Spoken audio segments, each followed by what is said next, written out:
And what reverberates is the intense love and joy and care that emanates from this family. Beth was the thread in the tapestry that makes each of you loving and joyful and caring, and that does not leave you on this day. As I said on the phone, and I will reiterate today, you knew her best, and because you knew her best, you will see the world through her eyes. You will know the prom dress, or the cake design, or the advice, or the adoring nickname, or friendly word to say, or who to hug, because you have spent so much of your lives being impacted by Beth, and the impact does not go away on this day. In drawing close to one another in grief, she will be there in the space between each of you, and all that she taught you in life is in your heart always. Today is a week before the Jewish holiday of Hanukkah, exactly a week. And here is one lens to view that reality. Go back over 2,000 years ago to this week then. Things were dark, the days were short, the Greeks were well armed, and hope was lost. But 2,000 years later, we look ahead to the next week with hope and joy. Right now, you are in a place of intense grief and loss. The suddenness of Beth's passing and the life she had left to live weighs heavily. But from what I know of you and what we spoke of the other day, Beth's life always pointed in the direction of love and joy and care. She saw the world with optimism and joy, and she never met a stranger. It is impossible for the world to be viewed as a dark place if you knew anything of Beth and the woman she was and the life that she created. This day will propel you forward, and like the Maccabees, bring light to the darkness. Beth was light personified. I have no doubt next week you will light the Hanukkah candles with tears in your eyes. And always those tears appear because she was so wonderful and gives you so much to remember and miss and emulates the model in our own lives. Your own relationships, your own choices will be impacted by her. And because we are beings created in the image of God, and because God is eternal and everlasting, there is something in each of us that is eternal and everlasting, and her memory will be with you always and endure for blessing. Adonai Natan, Adonai Lekach, Yishem Adonai Mevrach. God gives, God takes. Blessed be God's name. And let us say, Amen. Please join with me in the familiar words of the 23rd Psalm. The Lord is my shepherd, I shall not want. He maketh me to lie down in green pastures. He leadeth me beside the still waters. He restoreth my soul. He guided me in straight paths for his name's sake. Yea, though I walk through the valley of the shadow of death, I will fear no evil, for thou art with me. Thy rod and thy staff, they comfort me. Thou preparest a table before me in the presence of mine enemies. Thou hast anointed my head with oil, my cup runneth over. Surely goodness and mercy shall follow me all the days of my life, and I shall dwell in the house of the Lord forever. What is remarkable is that there are biblical texts that were written thousands and thousands of years ago, and yet there are texts that could have been written yesterday about those we know and love. It is Beth that personifies the essence of Proverbs 31, that speaks of the Eshet Chayil, the woman of valor. Every generation praises her, and the world is better, for she was in it. Eshet Chayil mi'imsa v'rachok mibni mikra. A woman of valor who can find. She is more precious than fine pearls. Her husband trusts in her, and so he lacks nothing. She does him good, never harm, all the days of her life. She perceives that her labor is rewarding. Her candle burns on into the night. She reaches out to those in need and extends her hands to the poor. She is clothed in strength and dignity, and she faces the future cheerfully. She speaks with wisdom, and the law of kindness is on her lips. Her children rise up and bless her. Her husband sings her praises. Many daughters have done valiantly, but you excel them all. Psalm 121. Sinai el heharim me'ayin yavo Ezri. Ezri me'im Adonai oseh shamayim va'aretz. Al yiten lamut raglecha al yanum shomrecha. Hine lo yanum velo yishan shomer Yisrael. Adonai shomrecha, Adonai tzilcha al yad yaminecha. Yomam hashemesh lo yikeka v'yareach balayla. Adonai yishmarcha mikol ra, yishmor nafshecha. Adonai mishmar tzecha vo'echa me'ata va'ad olam. Leidahi reshit uftira tachlit. V'hachaim kamasahem ka'alecha mitzmicha l'shalav l'shalav. Birth is a beginning, and death a destination. But life is a journey, a growing from stage to stage. Me'aldut levagrut, me'noar l'seva, me'timimut l'da'at, me'barut l'vina, me'tipshut l'shipud va'az ulai l'chachma. From childhood to adulthood, from youth to age, from innocence to awareness and ignorance to knowing, from foolishness to discretion and then perhaps to wisdom. Mechusha l'utzma, utzma l'chusha l'tim b'chazara. Me'barut l'machala va'an l'vriyut chazara. From weakness to strength or strength to weakness. Me'avira l'mchila mididud l'didud, me'simcha l'toda, me'yisarim l'rachamim. Me'agon l'havana, me'amal l'emunah. From offense to forgiveness, from loneliness to love, from joy to gratitude, from pain to compassion and grief to understanding, from fear to faith. Mikishalon l'chishalon l'chishalon ad shroim anu mebut techud v'kedem shelo b'momei paiskat tamuna netzachon ela be'etzem hamasa atzmo shalav achar shalav aliyah kiddushah. From defeat to defeat to defeat, until looking backward or ahead, we see that victory lies not at some high place along the way, but in having made the journey with people we love, stage by stage, a sacred pilgrimage. Leidahi reshit uftira tachlit, v'hachim chamasahem aliyah kiddushah, shalav achar shalav mileida lifterei l'chayu olam haba. Birth is a beginning and death a destination, but life is a beautiful journey, a sacred pilgrimage made stage by stage, from birth to death to life everlasting. It is a reflection on that life that we will hear this morning. We'll hear from many family members on this day. We'll hear first from her husband, Ken. Then we will hear from Lenny, from Julie, from Braden, from Riley, and finally from Dara and Shira.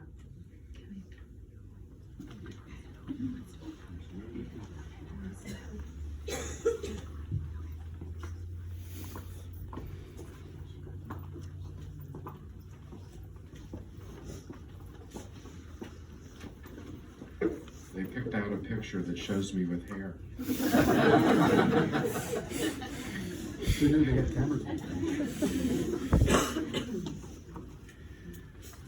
I met Beth at a New Year's Eve party. It was December 31st, 1970.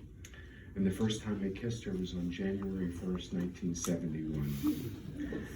I then spent the next 2 weeks looking for the matchbook cover she had written her name and phone number on.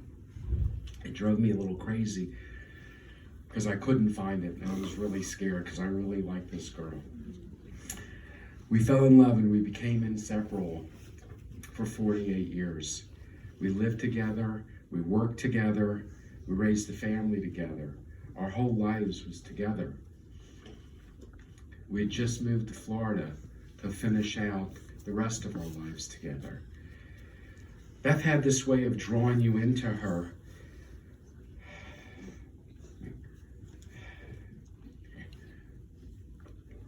I can't read what I wrote. You always knew she cared about you. What you said or asked, she was really in the moment for you. What else was going around, or what else was around her didn't matter. She was there for you. She just didn't say it, she meant it, and she did it. Without any selfish reasons whatsoever. It was enticing, it was addictive. You could never get enough of Beth. I could never get enough of Beth. Beth was born to be everybody's mom. It was that deep caring for others, to be a friend, a guide, someone you could talk to about anything. And she knew about everything.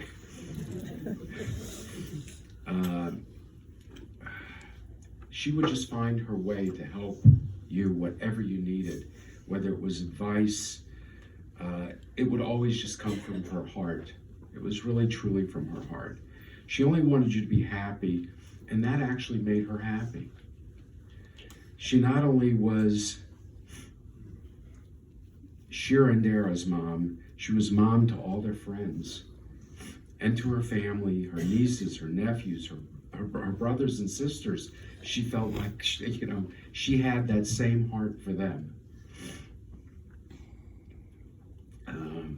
When Shira and Dara were married, and now she had son-in-laws, she really had two sons as far as she was concerned. She didn't talk about them as son-in-laws. They were her sons. She treated them just like her kids, good and bad. Good and bad.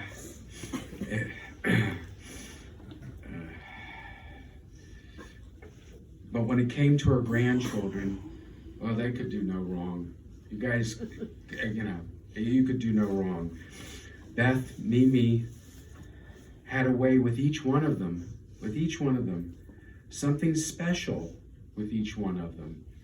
And she was truly so deeply in love with each one of them that nothing else mattered. It really didn't. She would talk to me about Riley and Braden and Blake and Lucas and Parker. And I do that in any order whatsoever. I have no idea. When she would talk about him, her whole demeanor would change. Her eyes would light up. You could see a different flush in her face. Each one of them has had and has a big piece of her heart. She loved being with them all the time, or just one at a time. She played their games. We were in San Diego, and we went into a Walgreens drugstore, and she made me dress up in the aisle with 1 million people in Disney. I was Mickey, she was Minnie, and had strangers take pictures of us so we could send them to the kids. Her love was just boundless. I could just watch her with them because she lived for those times. I mean, I remember we would drive from Maryland to go to New Jersey, and she would, by the time we were about a half an hour away, I was doing 85 miles an hour. And she was like, when are we going to get there? I'm not sure that I realized until this week that Beth was my whole world.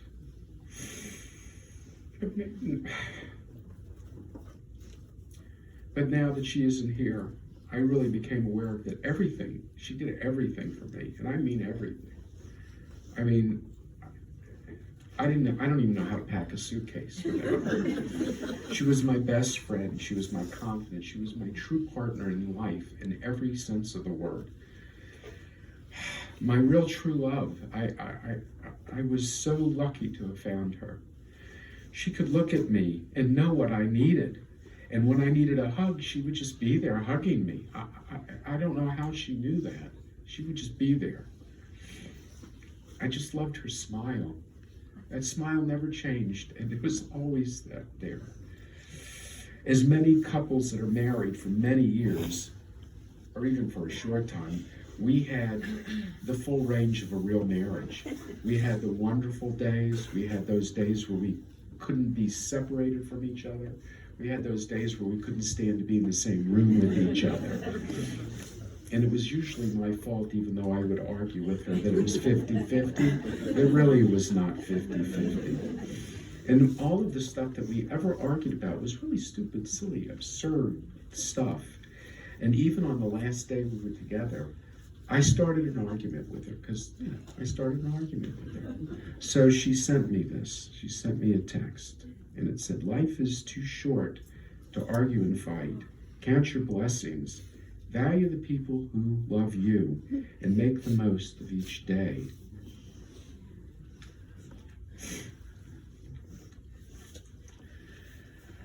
I promise you, honey, I will do my best to live the rest of my life the way you taught me it could be. I will always love you.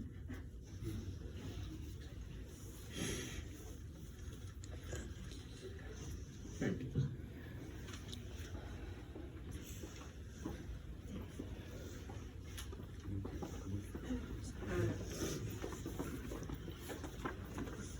I had offered Kenny my hair transplant guy. Couldn't resist that, I'm sorry. I'm Beth's brother. Beth Eileen Corbin, AKA Little Lenny, was born May 31, 1952, to Ruth and David Greenberg. She has two sisters, one brother, that's me, and that's when the fun began. You see, my father promised me a brother when my mother was pregnant. And if not a boy, I was to get a dog. Well, we know how that worked out. Bethy was her name for our little sister, and she grew and matured into a kind, loving, sincere, warm person with a big laugh, a great sense of humor, sprinkled with self-deprecating punchlines. She could not do enough for her family and friends. She was devoted to her tribe. Kenny, Shira, Dara, their spouses, and the beautiful grands. Her selfless effort to aid Shira in her time of need were Olympic, admirable, and legendary. I'm proud of hers and Kenny's accomplishments.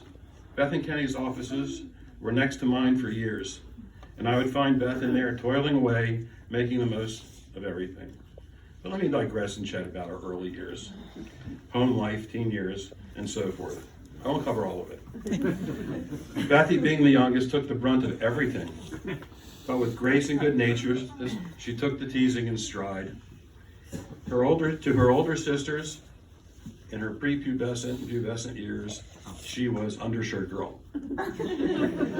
We often told her that she was dropped off at our front door when she was a baby. Our father was a traveling salesman, and my older sisters were busy being older. So dinner was often me, our mother, and Bethy. Sometimes at dinner, a food fight might erupt, with peas, applesauce, mashed potatoes as ammo. I don't remember Bethy ever starting any of those. Moving into our teen years, not only was I protective of Beth, but so were my mischievous closest friends. Every now and then, at a high school football game, we would spot Beth with a boy. And one of my buddies, would run up to Beth, feign anger, and by questioning whether or not she was cheating on them. Poor Beth. We were merciless. So for high school, I went to prep school, so I was not home, but I did have the dearest of friends in the neighborhood, always checking in with my parents and Beth. Often when passing our home, our good friend Sam would spot a car not belonging to the family. He would go in and let the guests know that he had Beth's best interests at heart, if you know what I mean. Beth was a superb cook, homemaker. Her arugula and chopped liver were more than drool-worthy. I could never get enough, but I was always rationed. After Beth met Kenny, married Kenny, they went on to have two beautiful daughters, Shira and Dara, who in turn married two terrific guys. All told, Beth made a grandmom of 5, to which she quickly began answering to Mimi and relished every second. I love Beth. She loved me. I was proud of her accomplishments, and likewise mine. We reminisced about our parents frequently. When my wife Linda had a massive stroke, somehow Beth made time in the middle of her crisis with Shira to visit and care for Linda. While hospitalized, Beth baked, brought down the chicken wings, her scrumptious cookies, which I in turn used successfully as currency with the hospital staff for little favors. Not only did Linda lost her sister-in-law, but a best friend. I am saddened as I will never hear again her calling to check in with us. Her irritating phone greeting of an extended hello, I will never hear again. It is said that a person dies twice. Once when they actually die, and the second when they are forgotten. Beth, you will not be forgotten. Bethy, your warm heart and hearty laugh and big smile will always be with us, and those you have loved, your memory will be a blessing. The family thanks all of you for coming today. You have performed the greatest mitzvah. Bethy, little Lenny, I love you, we'll miss you, and rest in peace. Amen.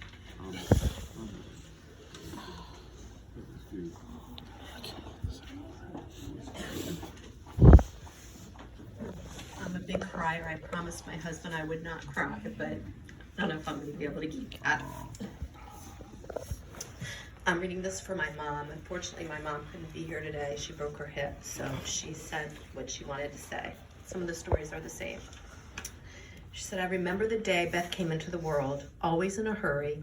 She was a preemie with platinum blonde hair and blue eyes, which would later become the family Hazel. My 4th grade class made cards to welcome her. Lenny was told by our father that if the baby wasn't a little brother, for him that he could have a dog. But that's a whole nother story. Beth Eileen was named after her grandmother Bessie. Her Jewish name was Basha Friedel. I remember all of the joking around as to what to name the baby if it was a girl. Bathsheba, Babette, and a host of other names until Beth Eileen was settled on. But to the immediate family, she was always the baby. And we continued to call her the baby until she was well into her teens, and then she became Bethy. Being the oldest of the 4, I was given the privilege of potching her tushy to help her fall asleep, rock her in her carriage, and even occasionally giving her a bottle. She was my living baby doll, and as she became a toddler, I had the privilege of taking her outside in the yard to play. For many years, Beth was my sidekick. She was part of my wedding party, and when she was 14, she became babysitter-in-chief for my children. As the circle of life continued, Beth met and married Ken, and they had 2 beautiful daughters of their own. As the girls grew and went off to college, I remember how on the holidays, if they couldn't come home, Beth would always cook all of their favorite holiday foods and ship them on dry ice. I remember. So they could have a little bit of home. The girls met and married the loves of their lives and gave Beth and Ken 5 beautiful grandchildren, and she became Mimi. Mimi was the most incredible grandmother. In her own fashion, there didn't seem to be anything she wouldn't do for them, including baking them each their own special birthday cakes. Beth was the same with her friends and family. She was kind and always generous with her time. If she could help someone in any way, she would. And just as she came into the world too soon, she left too soon. I will always love and miss Bethy. And you will always be the baby in my heart, Dorothy.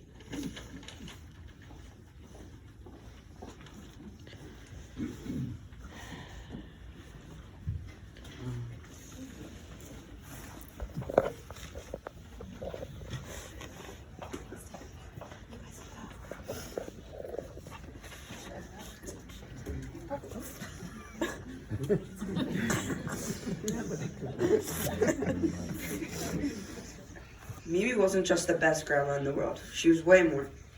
She was my #1 fan, my hero, my best friend, and much more. She came to as many basketball, golf, and football matches as she possibly could. We never had a dull moment with her. She always had a smile on her face that would illuminate a room, and could always cook an amazing cake no matter what. She could do anything she put her mind to, whether it be for me, Lucas, or Riley. I know she loved us very much. There are so many good memories that we shared with her.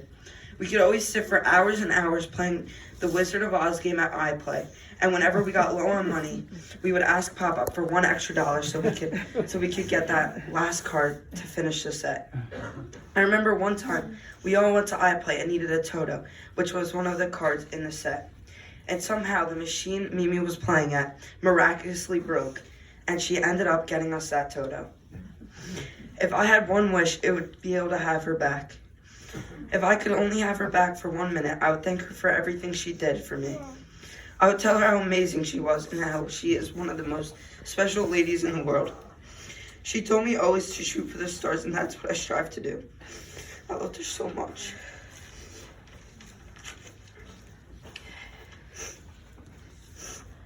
Most people call their grandparents grandma and grandpa, but being the unique family we are, I had to change this usual tradition. I decided on Mimi and Pop Pop. Slightly unoriginal, but the story that comes with it is like no other. When I was first learning how to walk, my grandma was over and I started to stand up and she said, "Come to me, come to me." I didn't walk to her. Instead, I started whining, "Mimi, Mimi." And basically, that's how her name came to be. Being her first grandchild and only granddaughter, she always knew how to make me feel special. Whether it was stay up late with me while doing homework, or come into my room and scratch my back for me, or massage my feet after a long day at dance. She was always there for me, even if it was just the small things. But my mom couldn't be there for me and my brothers. She always made sure she was there for us, whether it was driving me to dance competitions or recitals, taking me off the bus for school, or making my brothers and I dinner. She filled the role of being a woman I could look up to when I was in a house filled of crazy boys. Not only did she help me, but she saved my mom too, and I could never thank her enough for that. Many people know how amazing my grandma was at baking. She made amazing birthday cakes for all of her grandchildren and even her children too. Specifically, for my 10th birthday, I had a pool party and she made an insane cake that looked exactly like a pool. The water was made of Jell-O. There were Barbies laying on pool chairs, and there were graham cracker teddy bears with lifesavers around them in the Jell-O. She inspired me to start baking for my family. Every time it's one of my friends' birthdays, I bake something for them, and that is all because my grandma showed me how fun baking is when it's for the people you love. We reversed roles when I taught her how to make slutty brownies. If it wasn't for her, I wouldn't have even tried to bake them myself. This summer, I had knee surgery, and my grandparents made sure that they were there to make sure I was okay. My grandma would continuously come into my room and talk to me to get my mind off of the pain I was in. She just wanted to see me smile. All I wish is that I could see her smile now. I know that she will be with me forever and will always be in my heart.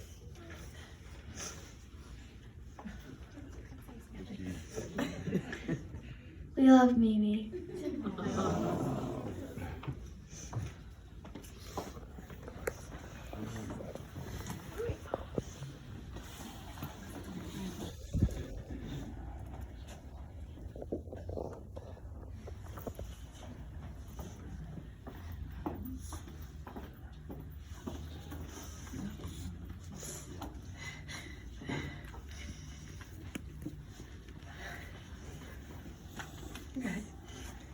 Alright. I've been trying to find words to say about my mom since Friday. And for the first time probably ever, I can't. And it's funny because I know there are many times my mom probably wanted to tell me to stop talking. Because I was stressing out too much or being too worked up. But 90% of the time, she just listened and helped me. The other 10, we would argue, but it was always followed with how much we loved each other and how stupid it was to be annoyed and overreacting. So Mom, you might have figured out a way to get me to stop talking for a moment. But you can't stop me from sharing who you were every day with Blake and Parker. Laughing with Adam about how you and him understood me like no one else knows how to. Making sure Daddy eats right and takes his vitamins.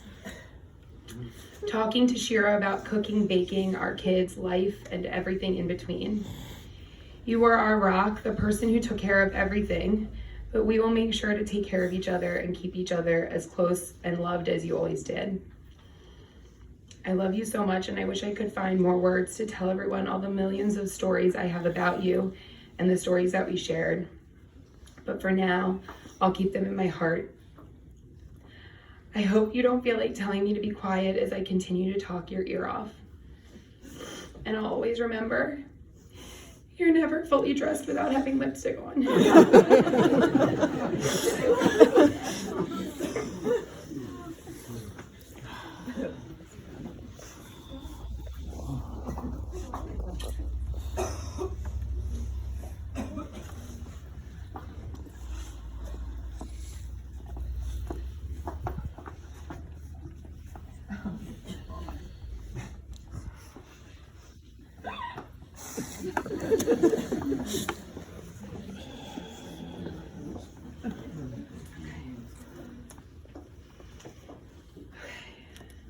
Everyone here knows my mom to be a compassionate, loving, caring, beautiful person. To me, she was more. She was my hero, literally. She was my best friend. She was the person I counted on to discuss everything in my life. And I mean everything. She would listen to me talk, probably for hours each and every day. She was an amazing listener. No matter if it was at 7 a.m. drive after I dropped someone off at school, or an 11 p.m. pickup, if I needed someone to speak with, she was always there. When I would call, she would always say, "So, where are you headed?" She was always there for anything I ever needed, whether it was as meaningless as what type of seasoning I should use in a recipe, which, by the way, was usually cumin. She loved cumin. To something as meaningful as advice on how to handle a situation with my kids. And wow, did my mom love to talk or hear about her grandkids. Riley, Brayden, Lucas, Blake, and Parker. She loved you guys with all of her heart. She was made to be a Mimi. My mom has been there through all of my big moments in life. And one occasion that comes to mind was when my husband, Justin, who was just my boyfriend at the time, and I bought a sofa together. This was a huge deal to me. It was our first big purchase together, and I knew if we bought the sofa, it was real. We were together forever.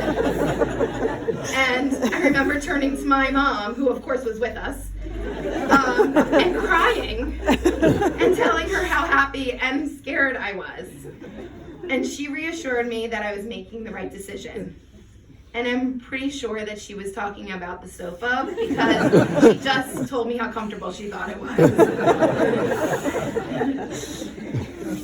My mom was there for many people, but she was always there for me no matter what. She literally would drop anything going on in her life to be there for mine.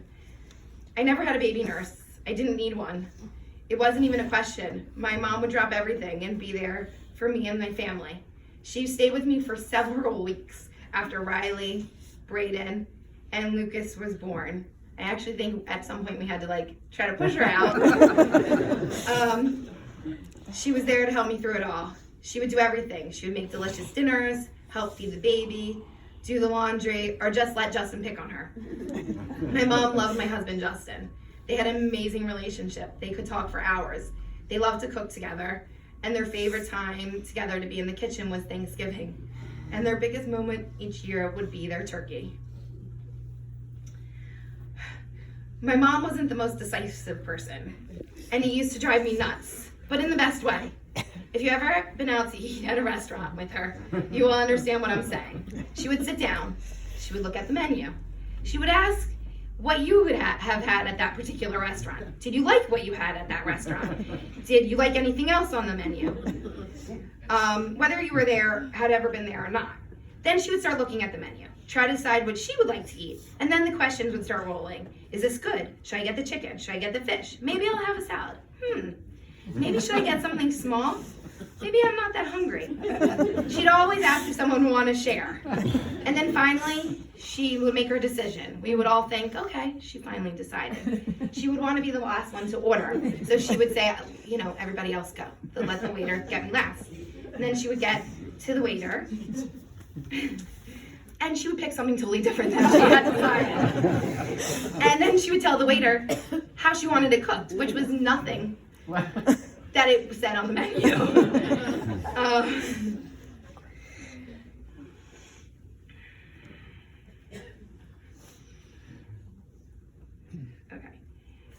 My mom had a tough time making decisions for herself, and I never really understood why. And I think until now, because she was so giving, she never really wanted anything for herself, or nothing for herself was that important. She was always focused on making sure that everyone around her had what they wanted and that they were happy. It's probably why she asked if you wanted to share or if you liked it so that you could have a taste of it. But when it came to making decisions for other people or about other people, she would just do it. She did anything you needed. She was the first person to be there for you without hesitations. It goes without saying, and as everyone here knows, my mom gave me life once when I was born, and then again when she gave me her stem cells. I can't begin to believe the pressure she must have felt when she was my only option. You wouldn't know it though. She didn't flinch, and if she did, she never let me know it. My mom saved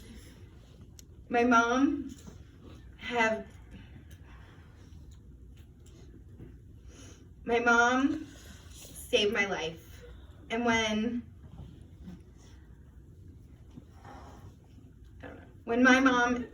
I get my blood checked, I'm 100% her. So I feel so lucky to have her blood running through me. And it makes me feel that I can do anything because she was so strong and so helpful to everyone. I can't thank her enough for not only teaching me the importance and value of being a good mom and a good person, but also teaching me the value of being selfless, helping others and making sure that everyone around you is comfortable and happy as they could be regardless of what was going on in their lives. I have not had time to really understand, nor will I probably ever understand what happened or why what happened that brought us all here today. But what I do know for certain is that my mom is looking down upon all of us with her captivating smile and could not be happier that we are all here together. Please honor her, and please honor me, and please honor our family by living each day with the goal of bringing a smile to somebody's face and appreciate the joy that brings. That's what Mom did every day. I will miss her uncontrollably, the way I loved her and the way I know she loved me, my whole family, Justin, Riley, and Brayden. I love you, Mom.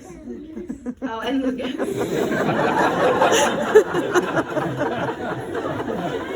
You know what? She loves you so much.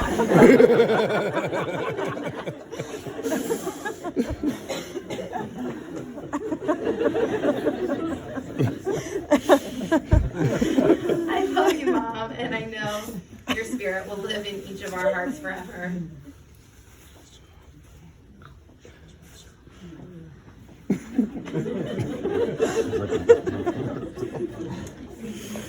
We continue in silent prayer.